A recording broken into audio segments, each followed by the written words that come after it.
Hello, Abnormal Investigations. I hope everybody's doing all right tonight. Oh, we got another encounter, guys. It's going to be a really good one. I been reading a little bit through it, and I think you're going to really enjoy it. So it is I believe it's a Dogman in this one. So let's see what happened, guys. This was 2012. I was 14 at the time, and I was in a bad living situation then. I also had panic attacks, and when I mean panic attacks, I mean like my heart was about to jump out of my chest, and my head would feel like I was spinning about 100 miles an hour. I was heavy set then, around 300 pounds, and I'm still 300 pounds at 25 years old. Was never really into sports despite my linebacker build. I had an anger issue too back then, but I wouldn't push it down any time. I wouldn't get mad, I would always hold back as best as I could. I was living with my mom at the time in Lake Station. She was extremely neglectful and only cared about herself and had no problem sending me out at 9 at night alone in the blackness of night. She would try to send my brother with me, but I cared and he cared more about his safety than my own. I didn't help that I was the one taking care of my siblings and myself after my father passed when I was 9 years old. And my mom cared little about him and immediately started dating these loser guys that would abuse us. But as the oldest child, I had to play protector for my siblings, and 9 times out of 10, I had to protect her sometimes also. So I had developed like a danger radar. When I meant I was always especially aware of my surroundings. So about 9 at night, and I was about to go to bed, when she came to my room and said, in a tone of that disgusting sweet voice that I knew all too well, "Harrow, I need you to go to Grandma's so she could wash my clothes." At the time, our apartment's washing machine was broken. I rolled my eyes and I said nothing as I got back out of my pajamas and put on my street clothes. My Gram's house was about 9, maybe 11 blocks away from where we lived. My mom had this black trash bag absolutely filled with her dirty clothes. That night something told me to take a weapon. I took this small little paring knife with me. So I leave and I immediately notice something there was off. There was no sounds. Other than my own footsteps, the entire walk to my grandma's, well, I kept looking over my shoulder because I felt like I was being watched. I omit that. I should have just said I was not going. But I know if I would have done that, that would have been a huge fight. So I'm still walking with the trash bag over my shoulder and my right hand in my pocket holding that knife. Every time I stopped to readjust the bag or to catch my breath, I would hear some kind of clicking, like tapping a screwdriver on a brick kind of sounds. What could that be? I started jogging at this point and taking shortcuts through people's yards. Yeah, I know. That could have gotten me into serious trouble also, but I didn't care. What could I say? I was young, I was stupid, and I was afraid.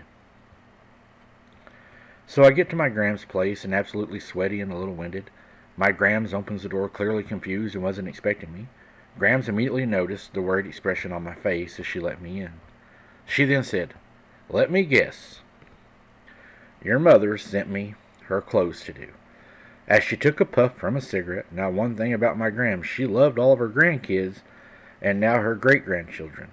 She just had that nasty habit of smoking. She never smoked around us babies, though. Always outside or on the back track.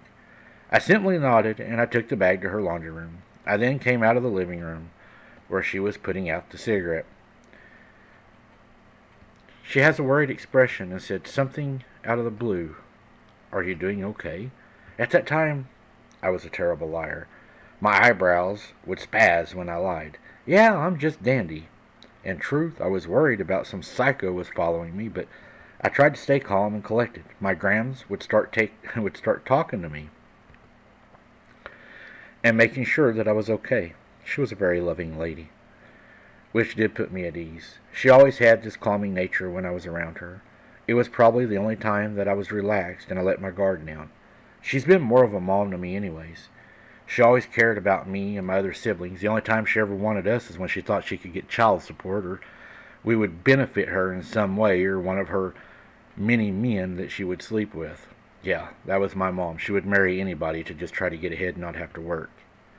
Even when my mom kicked her out and us kids were with her, our lives were always with losers, one month or the next. Now you're probably thinking that she gave me a ride home and that I saw something from the car. That's not true. At that time, her car had a bad starter and would only work when it wanted to. And that's when my mom calls Grams and was demanding that I come straight home. Graham started to argue with her, and I didn't want her to have a stroke or anything like that because at the time she was in poor health. So with a simple I love you and a hug, I took off. This time I took a longer path home to spite my mother. That's when I hear that clicking again. In the inky blackness, I could see a pair of glowing orange eyes just staring at me. I started to back away, not breaking eye contact. Then these eyes stand up like way past 7 feet. I myself stood between 6'2" and 6'3", so I know this thing had to be taller than me because I had to look up at it. So I'm still backing up at the sight of these eyes, and that's when it steps into the under street lamp. This thing in the light was definitely over 8 feet tall. It was tall, skinny, like a runner. It was completely hairless. It had several scars over its pale gray-blue skin.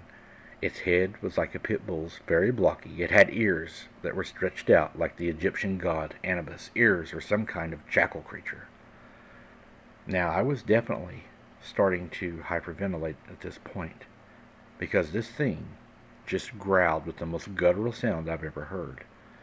It made the hairs on the back of my neck stand up and all over my body, honestly, surprised that nobody else from their homes came to investigate it because it was that loud that I could feel it shake the core of me. My flight or fight kicked in, and I immediately took off running as fast and as hard as I could. I was running for survival from the devil himself. That's when I heard it running after me. I felt like prey, that I felt like this thing was toying with me. I briefly looked over my shoulder to see that thing on all fours chasing me with a creepy grin and drool dripping from its mouth like it had just got done eating. Now, I double at my pace at this point. I slipped on some black ice because, once again, this was during December. I don't know if I mentioned that earlier, but it was. Now here I am laying on the ground with a pretty nasty gash on my hands trying to get up, but the next thing I knew, this thing grabs me by the ankle and pulls me near it and slams its massive arms on each side of my head. It was staring directly into my eyes, inches from my face. I thought this thing was going to kill me, that it was going to leave anything, or maybe not even leave anything of me at all.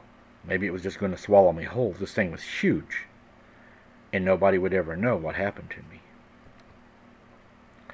Then by reflex, my arm immediately goes up, just as the thing is bringing its head down closer to my face. I'm holding it back with my forearm, and with my right arm, I reach in and grab my pocket knife. Well, the paring knife, I should say. I thought this thing, I'm going to do nothing. This ain't going to hurt it at all, but at least it's going to know I was here. At least I'm going to be able to make it feel a little bit of pain.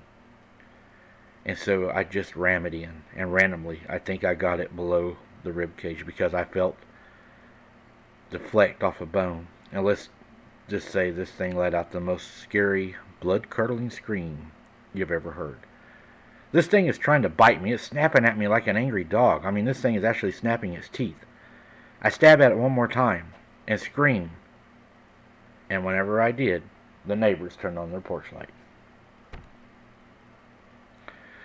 The legs were like the hind legs of a coyote, and it had 4-fingered hands. 3 main fingers and an opposable thumb with about 4 to 6 inch claws, but I noticed something. The claws were chipped. They were chipped bad. It was grinding them on metal concrete, and it was only in the car's headlights for about, I would say, 9 seconds, and with the porch light coming on, it jumped off into the bushes and ran down the alley. On all fours, I suspect, so it would look like a dog running away. I made it home that night, knowing not to tell my mom because she would just make fun of me or one of her loser boyfriends. I would just be the funny story of the night. Don't send your children at night to do things. It's not right. I don't want a child to ever go through what I went through. These things are waiting. Don't be a useless mother and just use your children to make money. That's petty. And don't make them do your laundry or your boyfriend's laundry or to take it at nighttime. These things are out there. I have to live with it. She doesn't. I hope somebody learns something from this encounter. Yeah, sending somebody out at night is not a good thing, especially a child. I mean, there's more out there than just cryptid predators. We know there's other predators, so yeah, not a wise idea. I'm glad you made it home safe. I'm glad you haven't had any more encounters. Thank you everyone for listening to this encounter. Keep your head on a swivel. Until next time, guys. Keep your head on a swivel. Don't be something's dinner. We'll see you on the next one. Thank you for listening. Smash the like button and share us out. We appreciate it, and thank each and every one of you for listening. We'll see you on the next one, guys.